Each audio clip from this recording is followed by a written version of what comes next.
Babies are the most adorable part of the human race. We all love them, don't we? Cute, harmless, cuddly, helpless babies. One would have to be a heartless monster to harm one. Well, today we're going to be meeting a historical monster, or should I say, ogress. Welcome back to Twisted Minds. My name is James, and today we'll be looking at the case of the baby farmer, Amelia Dyer, who is popularly, or rather unpopularly known as the Ogress of Reding. Amelia is believed to have murdered hundreds of babies, but how? And more importantly, why? Keep watching to find out.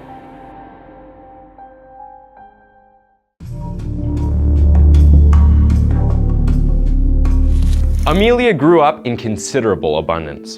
Born in 1837 to shoemaker Samuel Hobley and his wife Sarah, Amelia was the youngest of 5 children. She was born and raised in Pyle Marsh, just east of Bristol in England.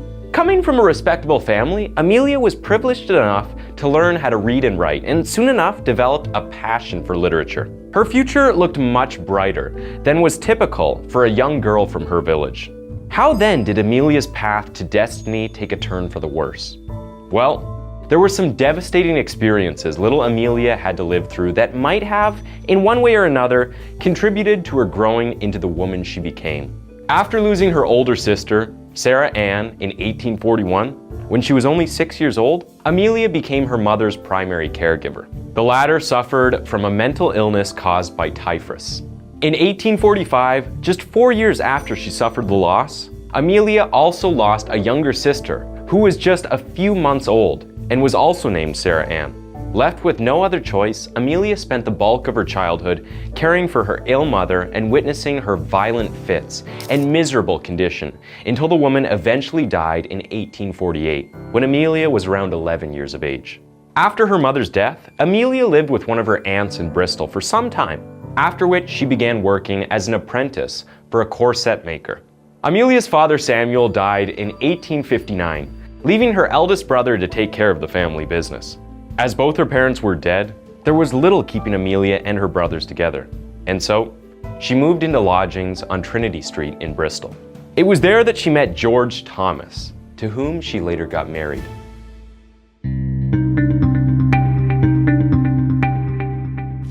The Thomas family had a pretty particular dynamic, even in their time, because while age gaps between couples were common, George was about 35 years older than his wife Amelia.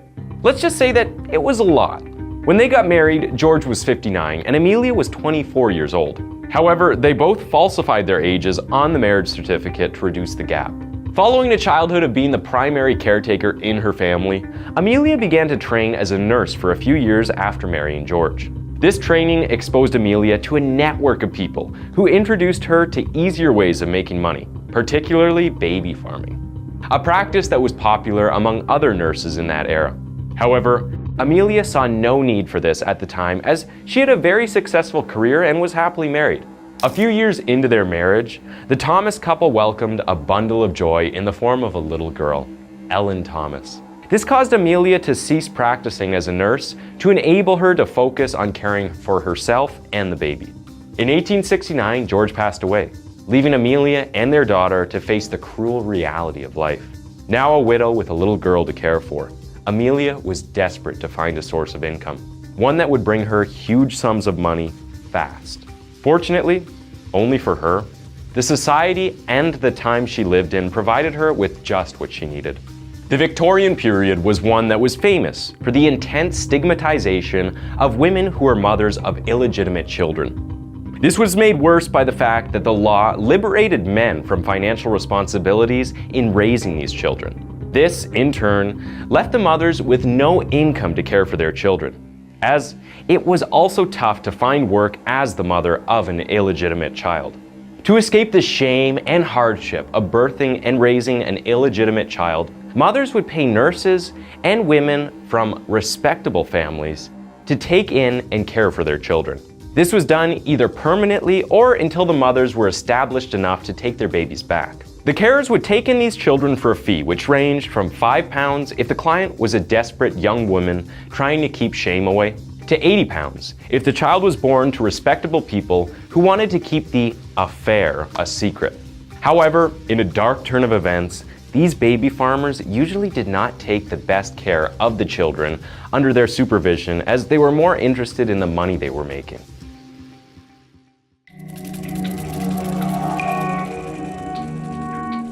Desperate to make money, Amelia jumped on the baby farming train and began placing adverts in newspapers, even opting to take in and care for expecting mothers for a one-time payment. Her adverts, however, stated that she was married and that her respectable marriage would provide a safe and a loving home for the children. This fallacy seems not to have been detected by Amelia's customers, who were simply eager to get the children off their hands. And Amelia's business began to gain traction.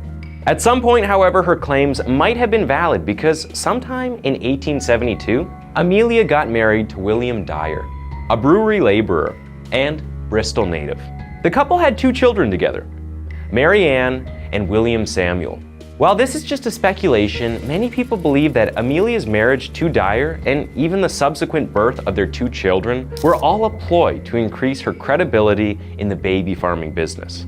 To further fuel these rumors, Amelia eventually left her husband for reasons best known to her. In that era, it was common practice among baby farmers to starve the babies in their care until they died. The more brutal ones would cause the children to ingest drugs, such as Mother's Friend, which contained opium, although many other drugs were also used. These substances were usually administered to keep starving and noisy, restless babies sedated and quiet. This practice would allow the carers to pocket whatever money was left as a profit after the baby died.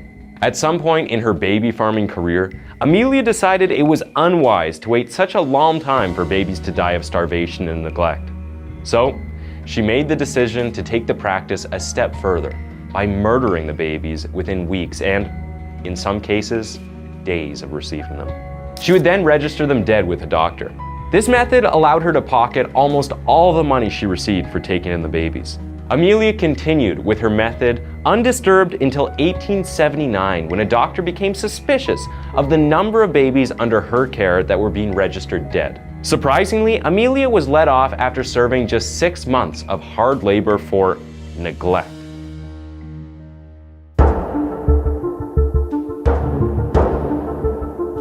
Upon her release, Amelia picked up her baby farming venture with a new perspective, having learned from her actions 6 months before.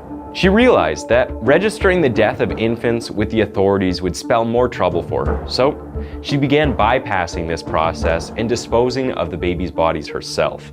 She would wrap the baby in linen and paper, tie a brick to the little one, and throw the wrapped body into a river. Over time, she started murdering the babies almost immediately. When she returned home after collecting the child, she would tie a piece of white dressmaking tape around the infant's neck and watch as they slowly died. This new habit kept Amelia out of trouble with the authorities. To be completely safe, whenever Amelia suspected she was going to get into any form of trouble, she would fake a mental illness or break down and be admitted into asylums for mental instability and suicidal tendencies. In no time, she became a regular in these institutions, disappearing from her baby farming duties whenever she sensed that trouble was headed her way. If you are wondering how Amelia managed to fool the psychiatric doctors and beat the system, that was all thanks to her previous experience as an asylum nurse. Because she knew how things worked in these institutions, Amelia knew what to do to enable her to get discharged once she was ready to leave. As she continued to run her evil enterprise, Amelia soon realized that the authorities were not the only hiccup she would encounter. In some cases, mothers demanded to be reunited with their kids, and this spelt trouble for Amelia. So, she came up with a plan. In the circumstance that the mother of one of the babies she had murdered wanted to be reunited with their baby, Amelia would give them a different child. This practice, however, was not foolproof because it got her into some trouble in 1890 when the woman in question was a governess from a well-respected family. When the governess came to visit her child, she became suspicious and checked for a birthmark on the baby's hip to confirm it was hers. The birthmark was nowhere to be found, and the police were hot on Amelia's tail again, causing her to have or fake another mental breakdown. To avoid the risk of this repeating itself, thus causing her to get into trouble or to risk losing business to suspicion and rumors, Amelia began moving cities regularly and took on numerous aliases while doing so.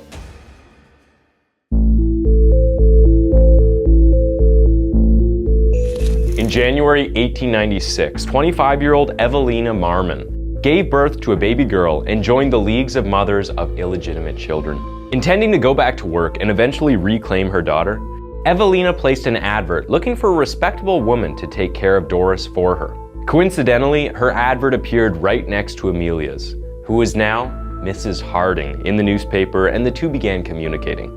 Instead of the one-off fee, Evelina wanted to pay a weekly fee for the care of her daughter, but Amelia insisted on receiving the one-off payment, as was her custom. Desperate and without options, Evelina agreed and paid a one-off £10 fee, along with a box of clothes for Doris. Noting Evelina's concern, Mrs. Harding told her she could visit at any time to see her daughter. She, however, gave Evelina the wrong information about where she was headed with the baby. After Mrs. Harding had received the baby and returned to her residence, she sent a letter to Evelina saying they had arrived safely and all was well. However, when Evelina wrote back, she never received a reply. Once she had settled down in her home, Amelia then proceeded to murder Doris with her signature white tape, and that was the end of poor baby Doris's short, frail life. It was not until much later, when Amelia was being investigated, that Evelina was able to identify some of her baby's clothes from Amelia's apartment, as well as Doris's remains. On the 30th of March, 1896, a bargeman fished a parcel with a brick tied to it from the River Thames in Reding. Upon opening the parcel, he found the body of a strangled baby girl with white tape tied around her neck. So he contacted the police. One of the police officers spotted an address on the corner of one of the pieces of paper used in wrapping the body. The address led to a certain Mrs. Thomas. Mrs. Thomas was yet another of Amelia's aliases, and the baby, who had been discovered, was called Helena. Horrified by the nature of the crime, the authorities swung into action, and the river was searched. To everyone's dismay, more infants' bodies were discovered. Also, the white edging tape tied around their necks. As Amelia was clueless about her activities being found out and investigated, the police decided to keep things that way. They put in extra effort to be careful in their investigation so that she would not become suspicious and run away, especially as they needed more evidence to tie her to the murders.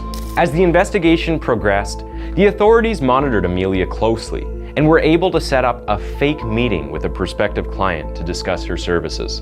On the 4th of April, 1896, an unsuspecting and now 59-year-old Amelia Dyer came to receive a client and was met by 2 police officers who arrested her. Upon searching her apartment, they found baby clothes, letters negotiating adoptions, and newspaper advertisings for adoptions.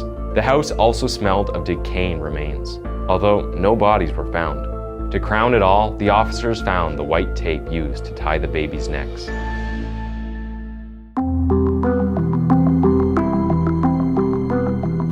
Just 11 days after Evelina Marmon handed her daughter to Dyer, she identified Doris's remains. The bereaved mother had been called in for questioning after her name was found among the documents kept by Amelia. On the 22nd of May, 1896, at Old Bailey, Amelia pleaded guilty to the murder of Doris Marmon, with her only defense being insanity. As expected, Amelia's insanity claims were thrown out following strong testimonies of her family and other witnesses against her, along with the prosecution's argument that all her mental crises coincided with times when she was likely to get into trouble for her actions. It only took the jury a few minutes to find Amelia guilty, and she was sentenced to death by execution. In the weeks before she was to be executed, Amelia filled 5 exercise books with what she claimed was her final and true confession. She later gave the books to the chaplain, who came to visit her the night before her execution, when he asked if she had anything to confess. Following suspicions, Amelia's daughter and son-in-law were also charged with an accessory to her murders. However, she pleaded on their behalf, asserting that they were innocent and had nothing to do with her activities. On Wednesday, the 10th of June, 1896, Amelia was hanged at Newgate Prison in London. Her final words were, "I have nothing to say," just before she was dropped by James Billington at precisely 9 a.m. At the time of her death, Amelia was around 59 years old, making her the oldest woman hanged in Great Britain between 1844 and 1955. Before and even after her death, Dyer was given numerous titles for her gruesome acts, some of them being the Ogress of Reding, the Reding baby farmer, and many more, alongside her many aliases in the course of her business. To this day, it is uncertain how many babies Dyer murdered in her time, but a common estimate is about 300 to 400, assuming she killed 10 babies a year, as she worked as a baby farmer for 30 years. However, this estimate might be lower than the actual number because some witnesses did say Amelia would sometimes receive up to 6 babies in one day. The sheer gruesomeness of Amelia's actions led to her case becoming a turning point in the history of British legislation. Following the conclusion of Dyer's case, stricter adoption laws and procedures were implemented in England. Thanks for tuning in to Twisted Minds. That was the case of Amelia Dyer, and why don't you go ahead and click on one of the 2 videos on your screen for another one of our videos.